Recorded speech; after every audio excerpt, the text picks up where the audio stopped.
So Carter, I know you're a motorcycle rider. How long have you been riding? I got my driver's license on my motorcycle when I was 16. My folks wouldn't let me take the car, so I took the motorcycle. But I grew up on the motorcycle in the woods, on grass. I learned how to ride it properly, did some racing, and so I still ride. I've been riding quite a while. Do you have any safety tips for fellow riders? Oh, on a motorcycle, it's critical. You have to be uber, ultra aware of your surroundings. Your situational awareness needs to be at a peak.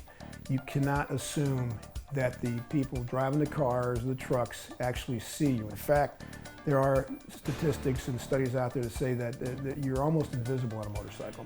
So you have to assume they don't see you. You have to be very loud if you can. You have to make sure that you're paying attention, anticipating the person's move.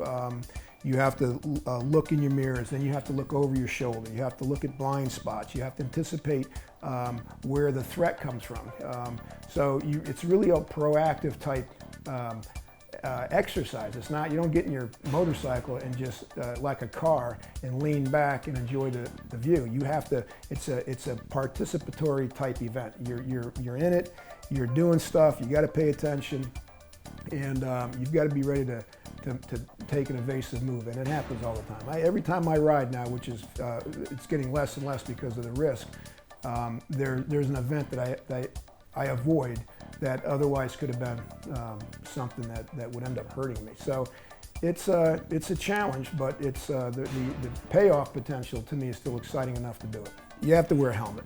I mean, Connecticut is still a optional helmet state. But you have to wear a helmet. Proper gear would be leather coats, things that are anti-abrasion type materials, because if you do fall, road rash really hurts.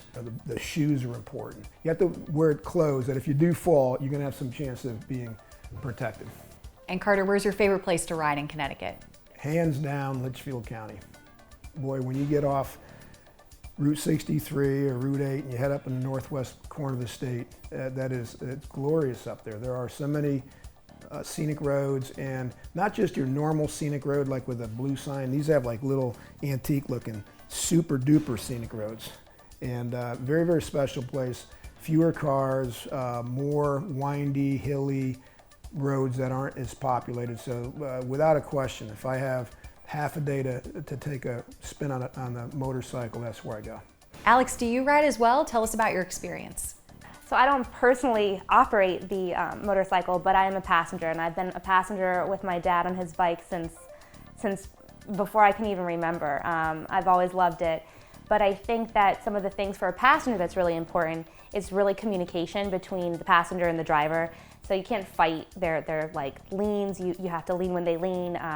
You can't be distracting at all, waving your arms around. You really have to be a good citizen on the back of the bike.